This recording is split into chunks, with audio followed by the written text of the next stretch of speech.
அனைவருக்கும் குருவே சரணங்க. தன்மயமான ஒரு வாழ்க்கை, நிரந்தரமில்லா ஒரு வாழ்க்கை. அதனை நிறம் தரும் வாழ்க்கையாக நீங்கள் மாற்றக்கூடிய வல்லமை எங்கே மறைந்துள்ளது? அதனை பிறப்பிக்கும் இடமாய் எங்கே மறைத்து வைக்கப்பட்டுள்ளது? உலகெங்கிலும் தேடினும் உண்மயமான வாழ்வியலை நீ உனக்குள் தேடி காண்பித்தால் போதும். உனக்கான திருவின் அம்பலமான விஷயம் உனக்குள்ளிருந்தே உன்னை ஓரிடத்தில் உன்னை அம்பலமாக்கி காண்பித்துவிடும்.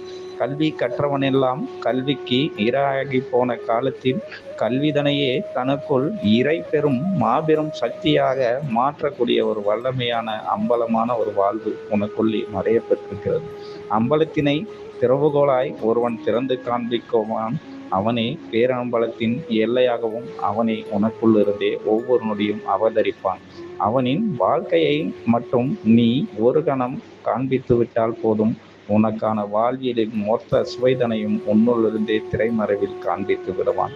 வாழ்க்கை வாழ்வதற்காகவே வள்ளுவன் தந்த வான்புகழைப் போல உனக்கான ஒரு புகழ்தனை உன்னுள்ளே மறைவிடமாய் மறைத்து வைத்துள்ளான்.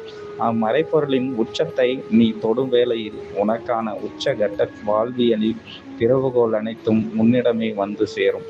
தாளம் ஒருமுறை உன்னை தட்டி காண்பித்தால் போதும், தாரமங்கலத்தின் உரைகள் அனைத்திலும் உன் பெயரை உச்சரிக்கும்.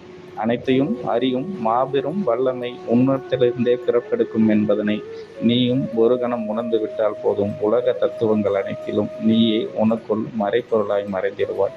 ஞானம் ஒருமுறை உனக்குள்ளிருந்தே பிறப்பெடுக்கும். அஞ்ஞானத்தின் போதனையை அவர் பாத சுவடிகளில் மட்டும் நீ சமர்த்து விட்டால் போதும். சமர்ப்பணம் என்ற ஒரு வார்த்தைக்குள் உனக்கான உலகம் அனைத்தும் உன்னுள்ளே மறைப்பொருளாய் மறைந்துவிடும். அனைவருக்கும் குருவடி சரணங்கள்.